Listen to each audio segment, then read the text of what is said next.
Hello and welcome to Jekyll Geek's RPG Realm. I am Jekyll Geek and this is my RPG Realm. As of the day of this recording, the new Monster Starter Pack has released for about 2 days and I've finally gotten a good chance to look over it. If you've been watching this channel, you know that that I've been spending several videos on how to build monsters and with various tactics and various conversions of monsters. And this set of rules really has some really good ideas on how to make monsters, not only by the rules but by to build specific monsters. And one thing I want to really show you is page 8, the monster rules. This reminds me of something very important from a long, long time ago. No, it's not how the music used to make me smile. That would lead to an 8-minute tangent and a possible lawsuit by Don McLean. But I used to play fourth edition, and I noticed that like these monsters have roles, and also you can find the epic and legendary monsters, which is this system's version of elite and solo monsters, and even though do say fourth edition did have a lot of things going wrong for it, it did having monster rolls really improved the game, especially a game where you have complex combat against multiple opponents. But how do you work to make all these monster rolls work together? I can show you a few encounters I just made and a pseudo adventure that I'm going to call Rescue Raben Rabenberg, which may be a camp adventure I release on something. I'm not sure. Maybe the sometime the 2030s it becomes My Delian Tomb. Who knows? But I doubt it'll be that great. But first we have this first encounter as the party. I'm gonna just put them here. I'm gonna just assume this guy is the entire party, but as they enter the recently occupied city of Ravendor, the first encounters getting past the gate. And one thing you want to do with adventures is often create a terrain that is suitable to your enemy for a story reason, because naturally, naturally opponents, monsters, or in, hostile humanoids will will gather around fortifications that are advantageous to fighting off an attacker. Namely, what I have here is two sword wielding soldiers, and on these walls, I have two crossbow wielding soldiers. The sword wielding soldiers uh, are what I would call soldiers or possibly defenders, depending on how exactly I want to make these sword wielding soldiers work. For the purpose of the adventure, they could be pretty much anything. Now, they could be humans, dwarves, elves, orcs, goblins, Baxi, uh, anything. But the idea is you have with this encounter, you have two soldiers and two strikers. As you see, the strikers have lower HP but higher damage, which would make sense for the crossbow. And let's see, I would probably put this change layer to GM layer. and I would have them on the walls that players either have to climb or come around with. As I might put a, let's see, do I have the ladder up? Yes, I do. I'd probably have a couple ladders up that they can come from this side, because otherwise, how would the crossbowmen be able to get on the roof themselves? Not the roof, but these walls. So the thing is important is to if you have squishy targets, have like a striker or a spellcaster. It is important to have some sort of blocking so the players can not just run up easily to them. That is why I have these two swordsmen. It's pretty much what the party does. A normal party would do is like these characters are effectively the fighter, well, champion in this game, but champion or spellblade or barbarian. Although I'd probably put it, if they were actual barbarians, I would probably give them the brute, not a stat block, but they're soldier, they're armor looking wearing soldiers, so I'd probably just have them called soldiers. But the important thing is these are sort of your tank characters and these are your DPS. This is pretty much what a normal party would do, and you have to realize the idea of putting your martial fighters up front and having your characters that are ranged and back is not some mystical mumbo jumbo that only the party can figure out. Yes, there are limits of if you can do it, so can the monsters. Can be bad at sometimes, but ultimately you have to understand at other times, just like this, it's what a reasonable enemy would do. But the way I'd have this is I have these guys as soldiers, these guys as strikers, and I'd have the gate up at the start. But if the players don't make it through the gate, I'd have the gate drop at the end, at the end of the first turn,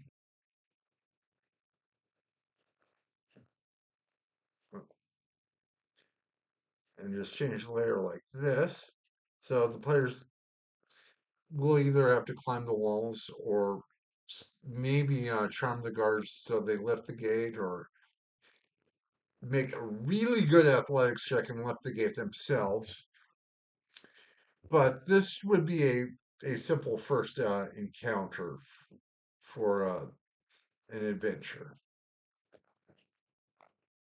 Okay, and now on to our next encounter. Now that we've handled the first encounter on how to set it up and what to deal with it, go on to the next map. And for this idea with the next encounter, the players have entered the town, and now they have to. Well, actually, they don't have to.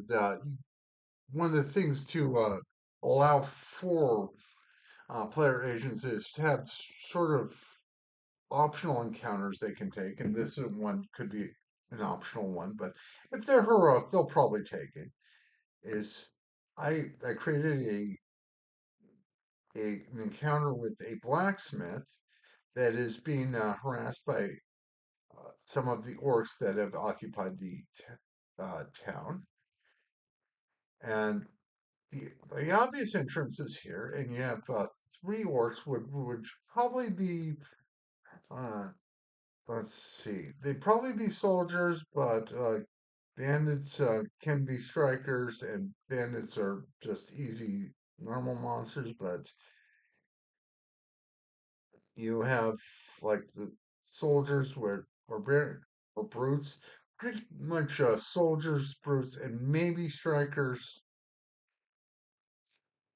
can be a good bread and butter encounter for a monster for most of the party. But So you have these, which are pretty much the same, but you have this one guy, which is an armor and is probably the leader. So he can do stuff like tell them to attack more, and they'll attack better. Pretty much the equivalent to, say, the bandit captain here on page 12.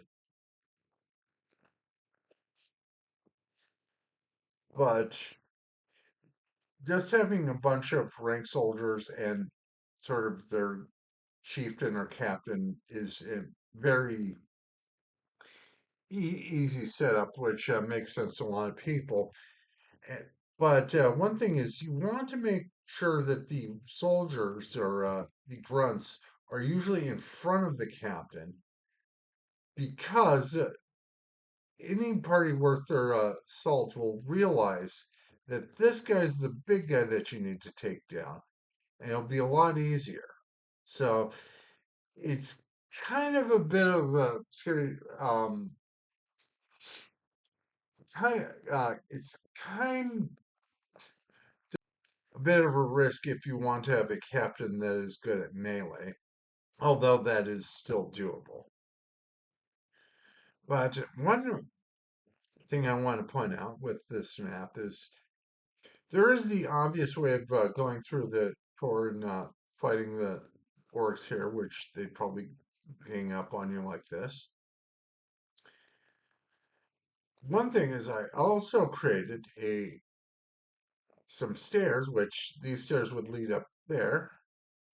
And if the players were clever about this, they could go across there and attack the captain without having to, before the soldiers would, well, they could attack the captain before having to go through the soldiers. So, one thing you want to do is offer ways for the players to win the encounter more easily through clever actions. This is important because if the players win this way, they will feel good about it rather than if, like, this character was level 20 and these were just basic orcs. It wouldn't feel as fun. But if it was like level 1 guy and these were level 1 orcs, but he sneaked around and sniped this guy,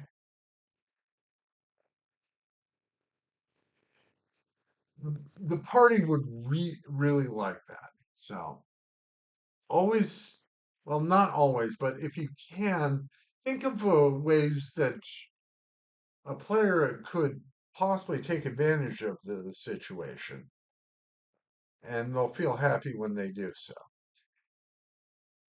If you really want to be mean about it, you could have more orcs here, and the only way to deal with this effectively or easily is to sneak around. But that is something I'm not sure you always want to do. But like everything else, it is an option, and having more options to think about on venture creation is almost always a good thing.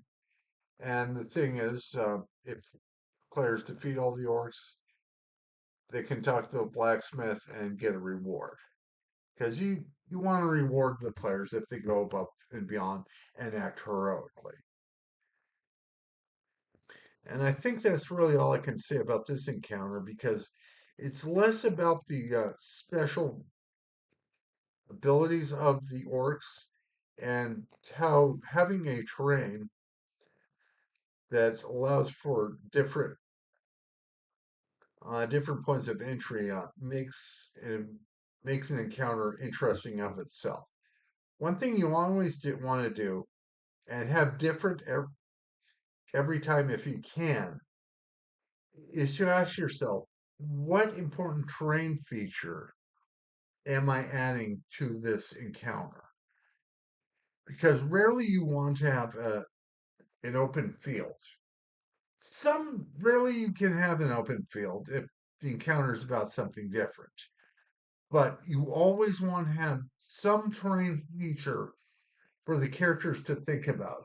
And the thing is, these two encounters, the terrain features weren't really crazy out of the ordinary.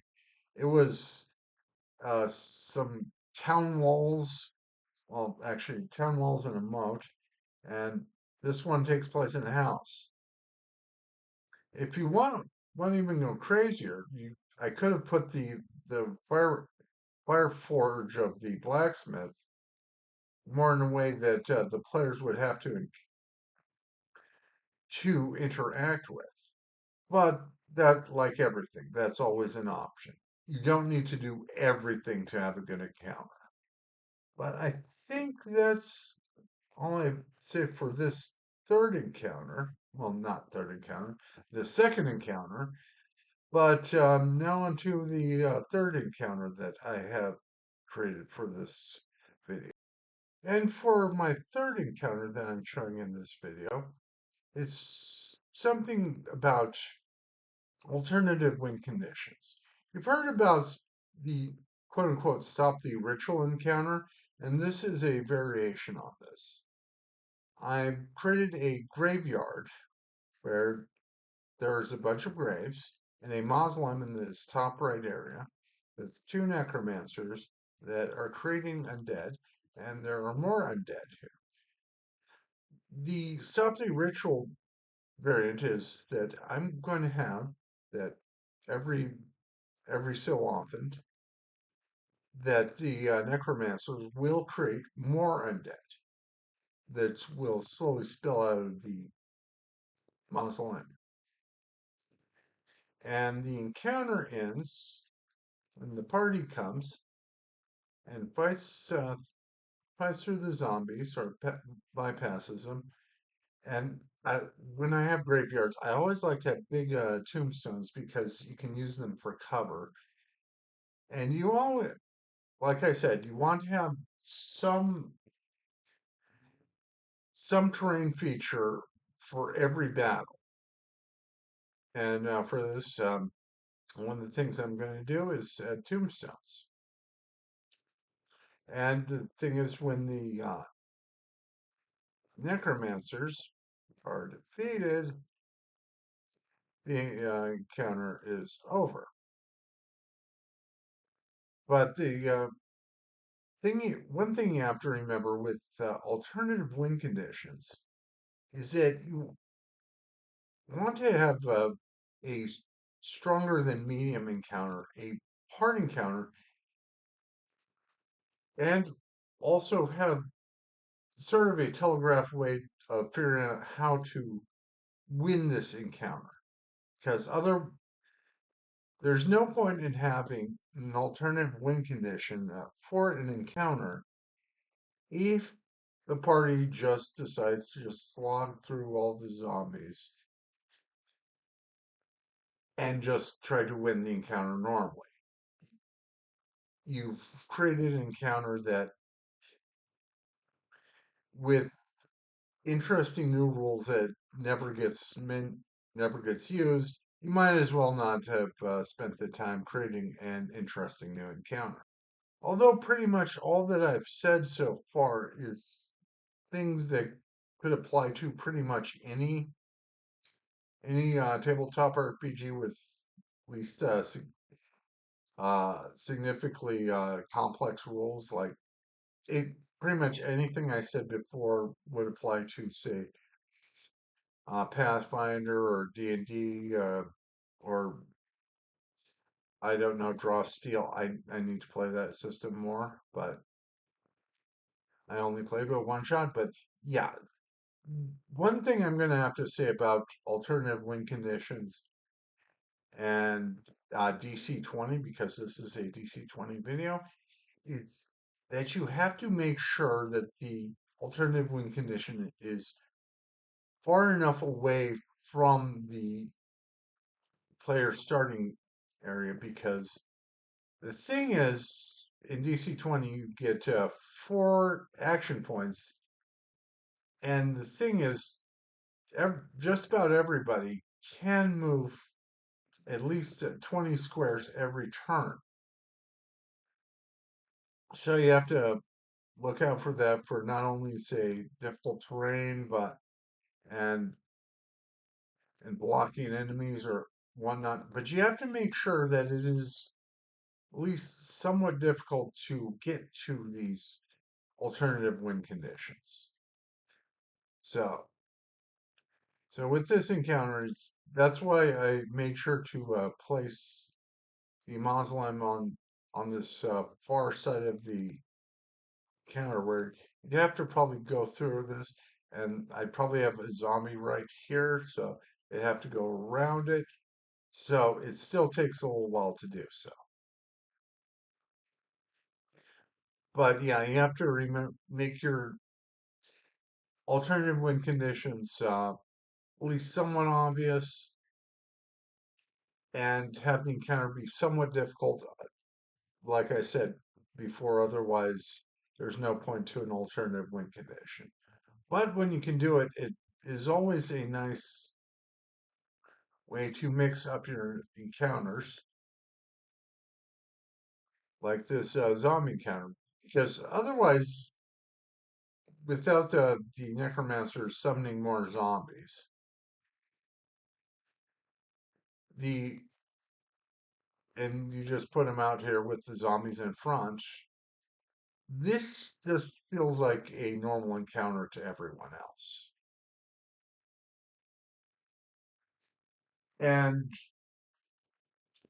if you have that, it is always a missed opportunity. But the thing is, you always don't want to always have alternative win condition because the players kind of like beating monsters into a bloody pulp, and